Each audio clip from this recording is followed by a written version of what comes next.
One thing that you'll find yourself doing often inside of Photoshop is making selections. And selections are great because you will use them to move things around, to recolor things, or add special filters, and a whole array of other things that you can do inside of Photoshop whenever you make a selection. Now let's go ahead and take a look at what that means. So if we go to the top, the first tool that we have is the rectangle marquee tool, and the shortcut key is M. And that's basically going to allow us to select a rectangle. Now, if we hold down the Shift key, it will constrain it so that all the sides are even, essentially making a square. So if you look at our little tooltip there, it says 237 pixels by 237 pixels. And as I grow this out, it stays uniform. If I let go of Shift, we can go back to any size rectangle that we would like. When I let go, we get these marching ants, and that is showing me the selection that I've made. Now, you can do all kinds of things. So just for instance, if I go to the top and I click the Move tool here, I can basically take this selection and now move it anywhere in the document that I would like to.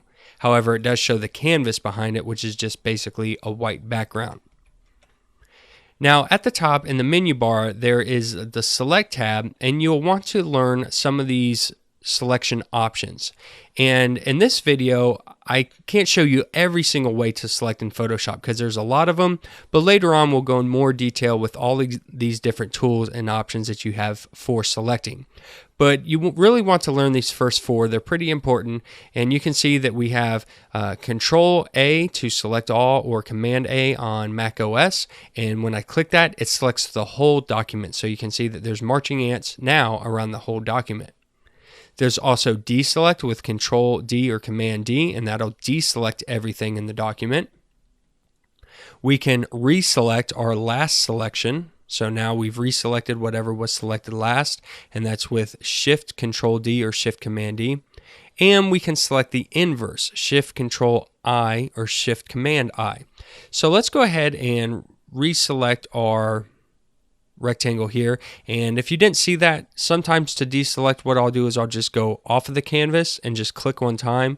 It'll also deselect, or you can use the shortcut Control or Command D to deselect. But we'll go ahead and make our rectangle, and we'll do inverse now.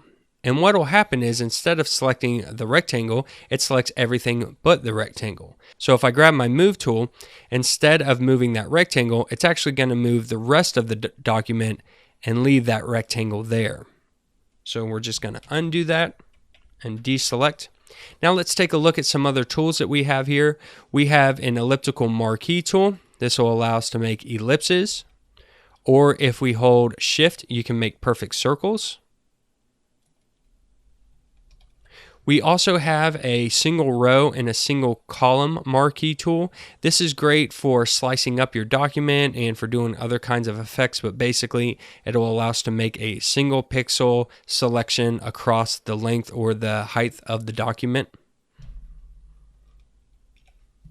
And I'm just undoing those just to get back to no selection real fast. Then we have the lasso tool. This is with the shortcut key L. And there's three different ones in here: lasso tool, polygonal lasso, and magnetic lasso. So the lasso tool will let us freehand a selection. So I can just draw the selection I want, and then when I let go, it'll give us those marching ants. Now, as you can see, I did not close that selection, and so it took the last point and the first point and figured out the distance between those and filled that in. So you can't have an open selection. It has to be closed, and if you let go at any point, it'll make that closure for you.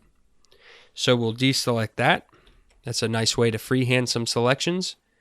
There's a polygonal lasso tool, so instead of just being, freehand, you can actually do hard lines, which is great for making any kind of hard points.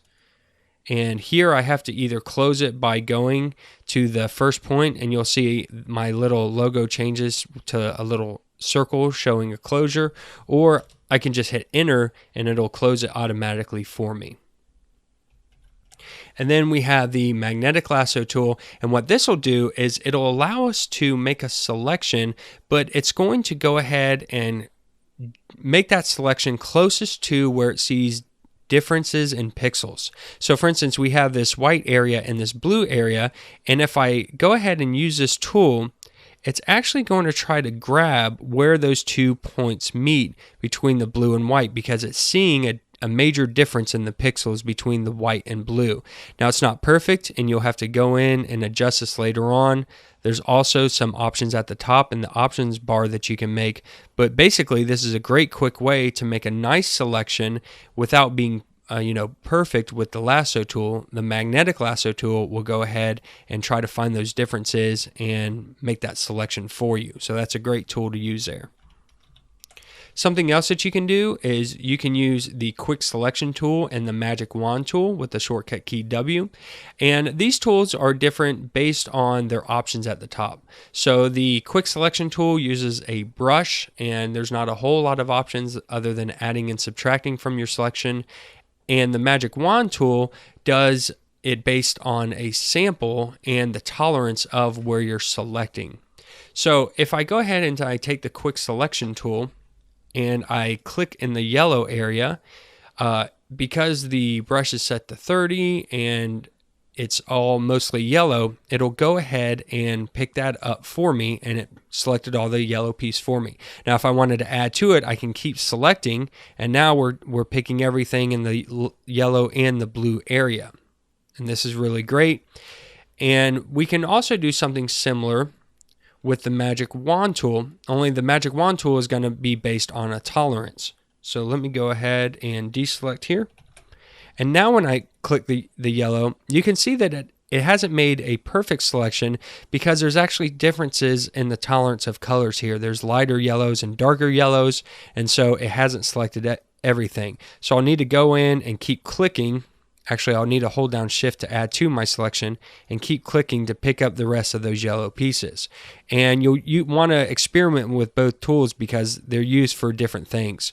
This magic wand tool is actually really great whenever you're doing things like hair and fine details.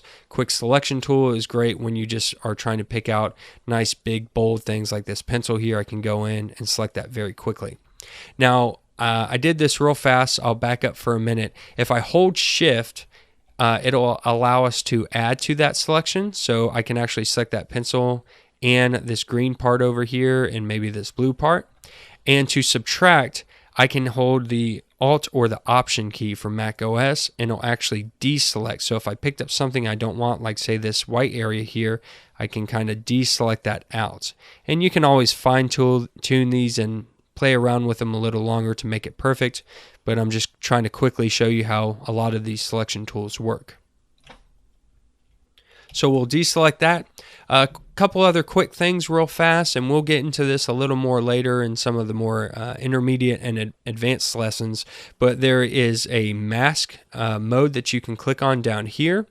And what this does is we can take a paintbrush, and we'll just make the paintbrush a little bigger. I'll just show you this real fast. And we can paint, and basically it's going to cut out anywhere that we've painted. So if I make this selection, and you imagine I've cut that out with scissors, when I exit the quick mask mode, we can see that selection there. However, if I grab the move tool, you'll see that it's actually cut it out instead of grabbing that area. So one thing, let me undo that. One thing that you might want to do is use that quick mask and use brushes to paint where you want to select, and then again go to select inverse, and then now we can pick up just that selection. There's also some other great tools inside of the select toolbar here. If we go here, we can select by layers, color range, focus area, subject. Again, we can select and mask.